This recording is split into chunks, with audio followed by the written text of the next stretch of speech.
Boa tarde a todos. Sejam muito bem-vindos à nossa casa de oração Jesus de Nazaré. Então vamos neste instante nos harmonizar, sentar confortavelmente e dado início desta atividade da tarde, rogamos à espiritualidade amiga que se faça presente junto a nós, que derramem sobre nós as bênçãos do entendimento, da sabedoria, para o que aqui hoje viemos buscar e ouvir. Que tenhamos ouvidos de ouvir, que saibamos ouvir com a alma, armazenar, internalizar os conhecimentos e assim possamos estar junto à companhia dessas entidades amigas que vão nos ajudando no aprimoramento espiritual, aqui, neste planeta, neste reencarne ao qual nos encontramos. E assim sendo, rogamos a espiritualidade que nos acolhe, ao mentor desta casa de oração, a abertura da atividade, a doutrinária da tarde de hoje. Que assim seja. Boa palestra, Sr. Jimenez.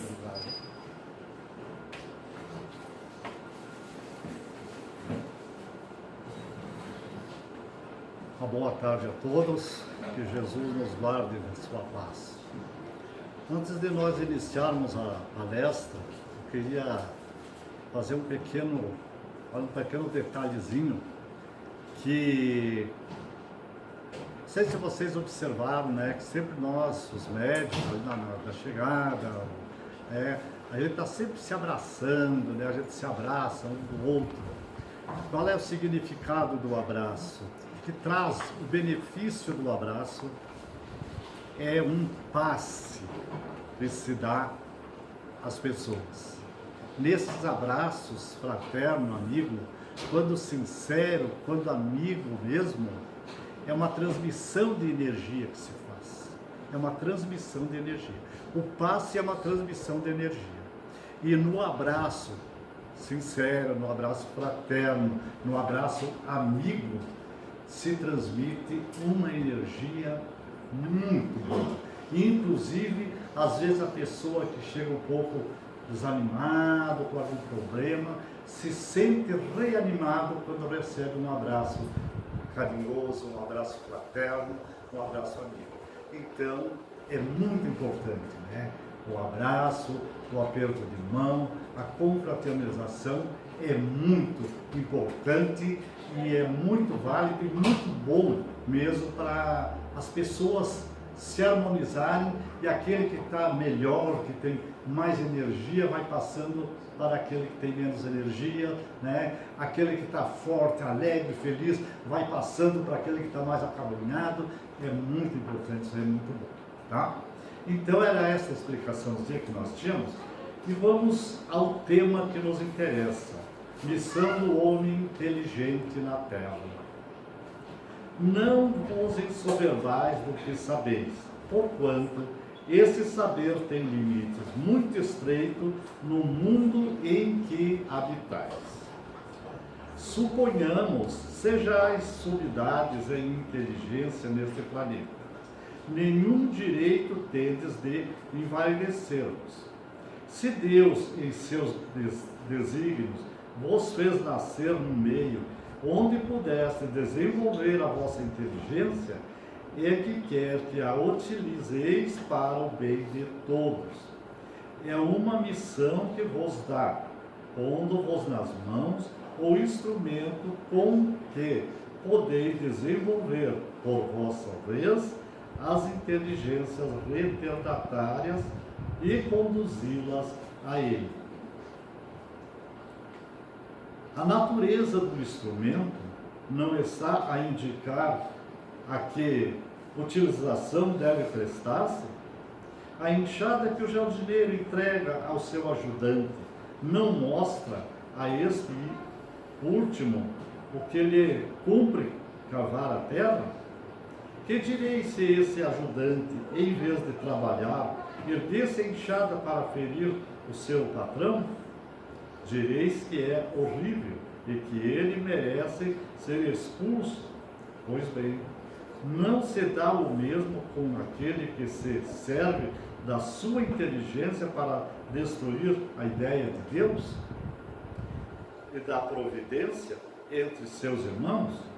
Não levanta ele contra o seu senhor a enxada que lhe foi confiada para arrotear o terreno? Tem ele direito ao salário prometido? Não merece, ao contrário, ser expulso do jardim? Sê-lo-á, não duvideis, e atravessará existências miseráveis e cheia de humilhações, até que se curve diante de aquele a quem tudo deve. A inteligência é rica de méritos para o futuro, mas sobre a condição de ser bem empregada. Se todos os homens que a possuem dela se servissem de conformidade com a vontade de Deus, fácil seria para os espíritos a tarefa de fazer que a humanidade avance. Infelizmente, muitos a tornam instrumento de orgulho e de perdição contra si mesmo. O homem abusa da inteligência como de todas as suas outras faculdades, e, no entanto, não lhes falta ensinamento que o advirta de que uma poderosa mão pode retirar o que concedeu. Ferdinando, Espírito Protetor, por Deus, 1862. Então, essa leitura é muito importante para nós analisarmos sobre o homem inteligente na Terra, a missão. Claro que aqui ele fala do homem inteligente, está falando daquelas pessoas de uma ideia, vamos dizer, de uma inteligência avançada, avantajada sobre os demais. Mas se nós olharmos e analisarmos com toda a calma, nós vamos ver que essa leitura cabe a todos nós, a todos, porque todos na Terra, exceto aqueles que têm a debilidade mental. Senão todos possuem um grau de inteligência, um mais, o outro menos, né? Mas todos têm a sua inteligência. E para que estamos usando a nossa inteligência? Será que é para o bem? Ou é para subir no pedestal do orgulho, da vaidade? Né? Então, é importante que se analise qual é o motivo de nós estarmos aqui, qual é a razão de termos as reencarnações e o porquê que Deus dá a cada um o meio de se instruir, de avançar, de progredir moralmente e espiritualmente. Mas, falando, como diz a leitura, daquelas criaturas que bastante inteligentes e que se vê realmente que poucos são aqueles que trabalham para o bem na seara do Senhor. Poucos, porque a maior parte usa a sua inteligência para destruir aquilo que foi criado por Deus, destruir a própria natureza. O homem que usa a inteligência para fabricar bombas destruidoras, que é capaz de arrasar o planeta em poucos segundos. Essas criaturas não estão levantando o instrumento, a ferramenta, como diz a leitura, para ferir o seu Senhor? As pessoas que fabricam armamentos pesados para tirar vida dos outros, eles estão abusando da sua inteligência. Que resolve armamentos sofisticados, né, para exibirem diante das nações, uma querendo ser mais potente que a outra. Se a mão divina quiser, num segundo, retira tudo e faz cair tudo por terra. E aonde vai? Quem serviu a inteligência dessas pessoas? Como diz a leitura, voltarão em miseráveis existência, se arrastando pelo pó, cheios de humilhações, até que se curve diante daquele que tudo deu para o bem de cada um. Então é importante que nós analisamos. Outros que vivem fazendo, inventando naves, foguetes espaciais, querem chegar à Lua, querem chegar em outros planetas, tá? Usando a da sua inteligência.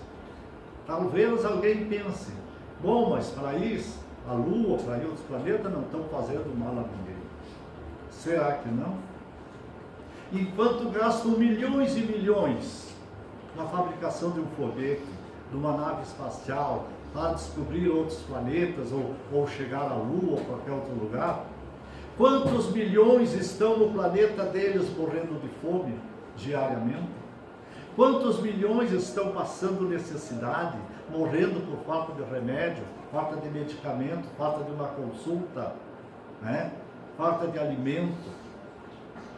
Então seria importante que antes de ver o que existe em outros planetas, cuidar do próprio planeta primeiro. Cuidar da própria família, a própria casa, arrumar a casa.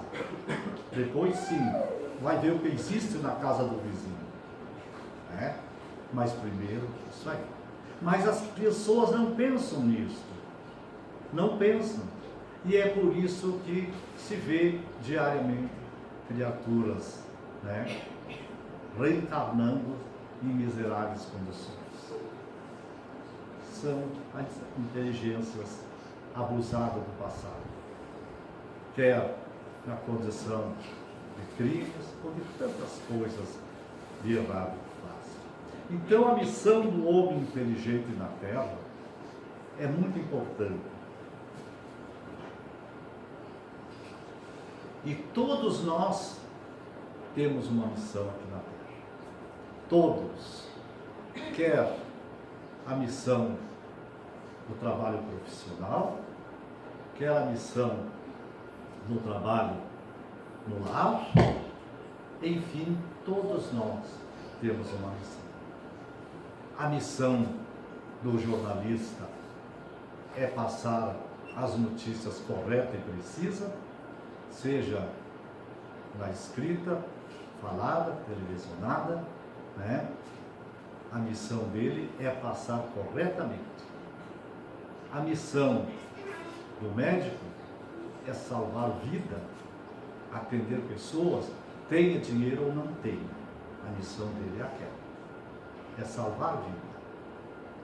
A missão do trabalhador é trabalhar, não ficar parado, quebrando máquina, reclamando que salário é pouco, disso, daquilo. A missão dele, se está no emprego, é trabalhar. É satisfazer o seu patrão, para que o patrão também o satisfaça.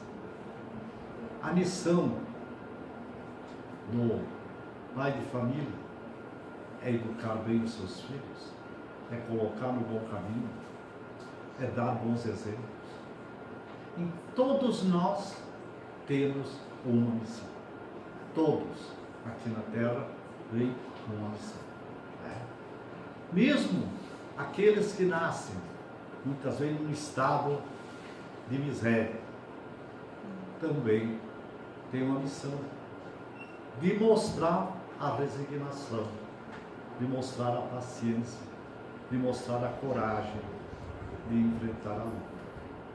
Com paciência, com resignação, com amor. Então, todos nós.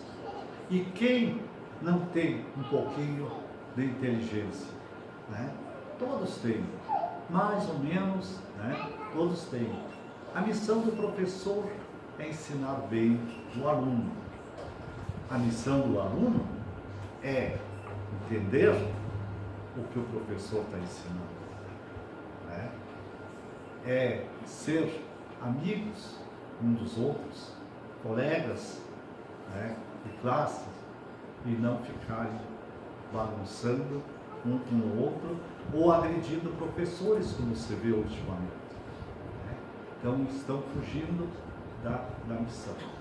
Então as missões tudo diz, né? E como nos fala então a leitura, a natureza do instrumento diz o que ele deve fazer, né? A enxada é para cavar a terra, o machado é para cortar a lenha, o serrote é para serrar a madeira, enfim, né? O instrumento já diz para que ele tem a sua serventia. Então, a serventia que Deus, o instrumento que Deus nos deu da inteligência é para fazer o bem.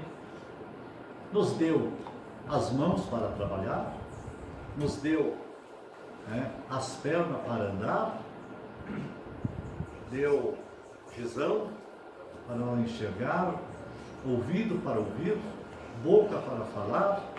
E quantas criaturas que usam a palavra para denegrir a imagem dos outros, vivem na fofoca, na crítica, no erro, né? Esses aí estão levantando a enxada contra o seu Senhor, né? Então, e Jesus já alertava disso, quando ele dizia: se o vosso olho for motivo de escândalo, arrancai-o e lançai-o bem longe de vós. Porque é preferível que entreis na vida não tendo um só olho, do que tendo os dois ser condenado ao fogo do inferno. Se a vossa mão for motivo de escândalo, cortai-a e lançai-a longe de vós. Porque é preferível que entreis na vida não tendo uma só mão, do que tendo as duas e ser condenado ao fogo do inferno. Então Jesus usava essas expressões fortes para pressionar aquelas criaturas, né, que ainda usavam muito mal da sua sabedoria, das suas inteligências, né? E ainda, hoje, ainda há criaturas desse nível, né, que gostam de ouvir um segredinho para detonar, que gosta de ver escândalo, né, fazer escândalo. Há tanta coisa errada e que muitas vezes, né, as pessoas não se apercebem. Mas vem a doutrina espírita nesta missão de consolador prometido por Jesus para nos alertar. Vem relembrando tudo que o Mestre havia dito e vem trazendo algo a mais que na época ele não pôde dizer. Falando-nos então da reencarnação e que prova que nós temos das reencarnações, mostrando o que muitas vezes o homem foi no passado, que abusou da sua inteligência, abusou do seu saber e hoje, né, passam pelas delicadas provas, expiações da miséria, da dor, da debilidade mental e de tantas enfermidades que se vê já desde nascença. Que fizeram estes espíritos que acabaram de sair das mãos do Senhor para enfrentar a dor, a dificuldade, a miséria, o sofrimento, se nada tinham feito, se acabaram de nascer, né?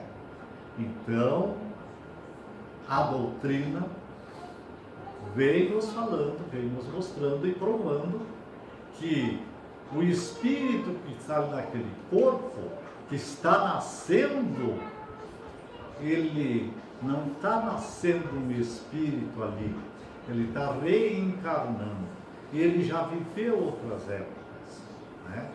E de acordo com o que ele viveu, com o que ele fez, é o que ele traz agora. porque ele veio resgatar. Se ele foi um homem bom, uma pessoa correta, equilibrada, vai ter um meio de continuar no seu equilíbrio e expandindo a bondade. Se ele foi perverso, se foi, como diz a leitura, levantou o instrumento para agredir o seu Senhor, veio naquela condição de miséria humana. Não só na miséria porque falta o alimento, porque falta isso aqui, mas veio na miséria da inteligência, veio com debilidade mental, veio com tantas dificuldades em frente. São espíritos, que vêm resgatar. E graças à bondade do Senhor, eles encontram sempre um meio de resgatar isso, porque sempre tem aquelas pessoas que se prontificam em lhes ajudar. Por exemplo, como tem, acho que é a cidade de São Paulo, aquela casa André Luiz, quantas crianças tem lá com dificuldades, quantas pessoas, crianças tem lá sem braços, sem pernas, sem tudo, estão lá as pessoas ajudando. Pais, mães que recebem essas criaturas, às vezes os cúmplices daquele passado não têm condição moral para receber estes espíritos e encaminhá-los. Outros espíritos bons recebem-se candidato para receber, como mãe e como pai. Então, certa ocasião, veio uma senhora na casa, lá na Chico Xavier, e ela queria saber dele o porquê que ela tinha 3 filhos deficientes e que as outras mães, vizinha dela, toda tinha filhos sadios e ela tinha os 3 todos deficientes. O que a espiritualidade falava para ela?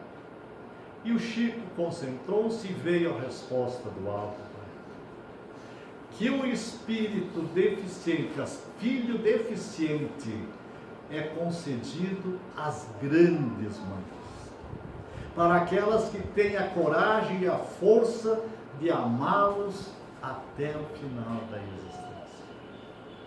Então ela saiu reconfortada, que realmente tinha um motivo, e que aquelas mães, aqueles pais que desviaram seus filhos, que deixaram, muitas vezes, entrar no mau caminho, e que eles têm que voltar numa encarnação difícil, às vezes eles não têm força e condição moral para resgatar. Então essas grandes mães, estes espíritos elevados, pegam esse encargo, aceitam essa missão e se candidatam para receber e ver aqueles filhos deficientes. E elas amam com todo carinho até o final da existência. Então é isso aí. Deus não desampara ninguém. Deus está presente em todo lugar. Está dando a oportunidade, mesmo como diz a leitura, para aqueles que levantam a enxada para bater no seu patrão, ele dá um meio de resgatar. Ele dá um meio de fazer com que a pessoa resgate os débitos e que não fique eternamente sofrendo. Não. Deus é Pai de amor, misericórdia e bondade. Jamais Ele castiga alguém. Essa de dizer, é castigo de Deus, Deus está castigando. Não, Deus não castiga. Ele dá a oportunidade, porque se Ele castigasse, então não seria justo. Deus não castiga, Ele dá o meio da pessoa resgatar a sua dívida, resgatar o seu débito, jamais castigar. Então, quando a pessoa passa pelos momentos difíceis, pelas amarguras da vida, são resgates do passado, mas não é um castigo de Deus. que Deus dá, né, essa oportunidade e dá o meio para a pessoa resgatar. Se ele fosse castigar, então ele, né, jogava lá e ninguém estendia a mão e deixava a pessoa sofrer sozinho.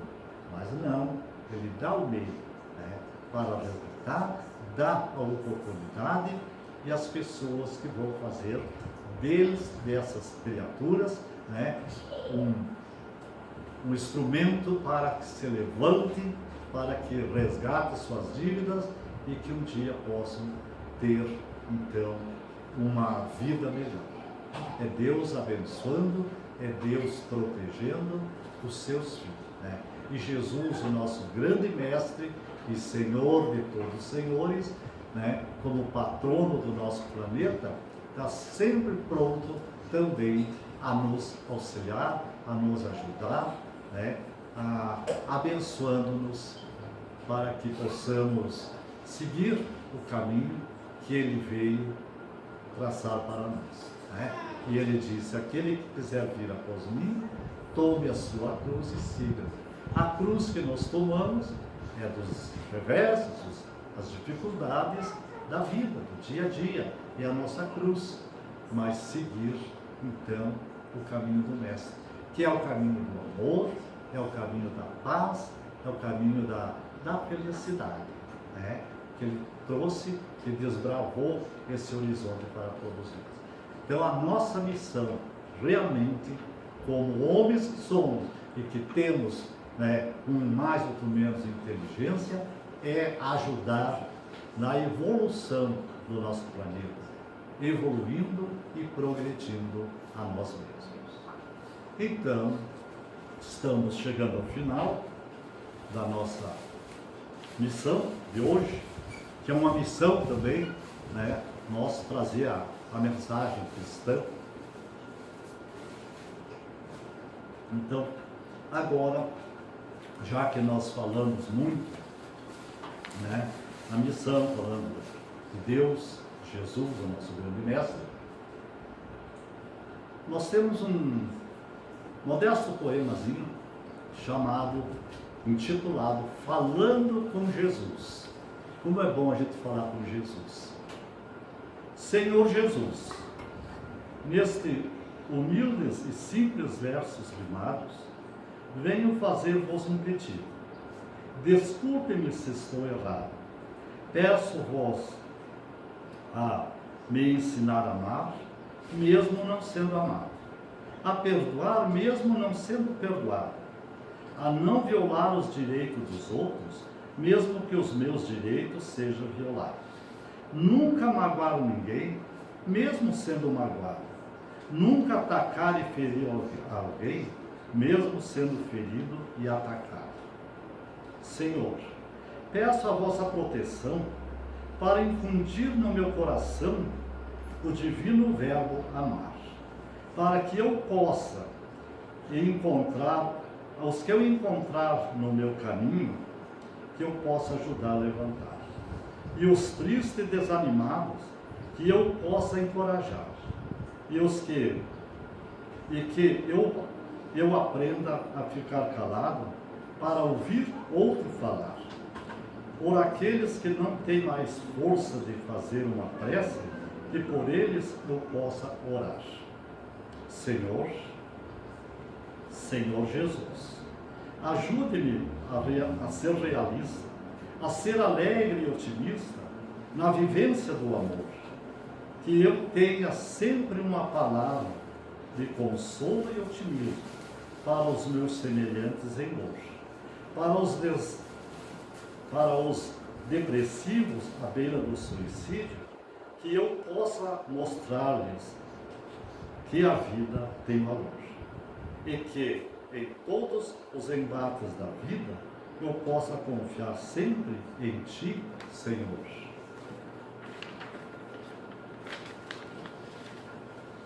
Senhor, termino aqui o meu pedido, ou talvez minha oração, com profunda gratidão por o Senhor ter me ouvido, pois tive a impressão que o Senhor falou aos meus ouvidos.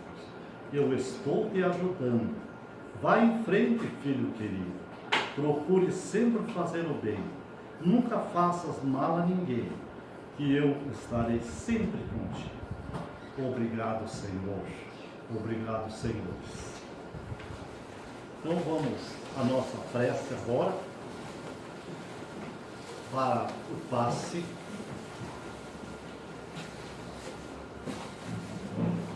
Fiquem todos bem tranquilos, mentalizando aquela imagem linda de Jesus entre a multidão, toda aureolada de luz, com os braços abertos, chamando para Ele toda a humanidade. Vinde a mim todos vós, estáis cansado, fatigado, e eu vos aliviarei. Derramarei sobre vós a minha luz, minha proteção. Senhor misericordioso, neste momento, espalme tua mão sagrada e divina sobre este nosso planeta, ainda em dor e sofrimento. Espalma, Senhor, a tua mão poderosa sobre este ambiente. Todos os irmãos que estão aqui neste salão, encarnados ou desencarnados, que possam sentir a tua presença, que possam sentir a tua energia, que possam sentir uma paz, uma serenidade, uma alegria interior, que possam sair daqui olhando o mundo, sorrindo para o mundo, para que o mundo possa sorrir para todos. Ó amoroso Senhor, queremos te louvar e te agradecer por esta tarde ensolarada, por esse sol bendito que aquece, que fortalece, que transmite energia. Muito obrigado, Senhor, por estar na doce paz do teu amor. Queremos te louvar, te agradecer e bendizer mais uma vez. Muito obrigado, Senhor. Guarde-nos, mantenha-nos na vossa paz, hoje e sempre. E que assim seja.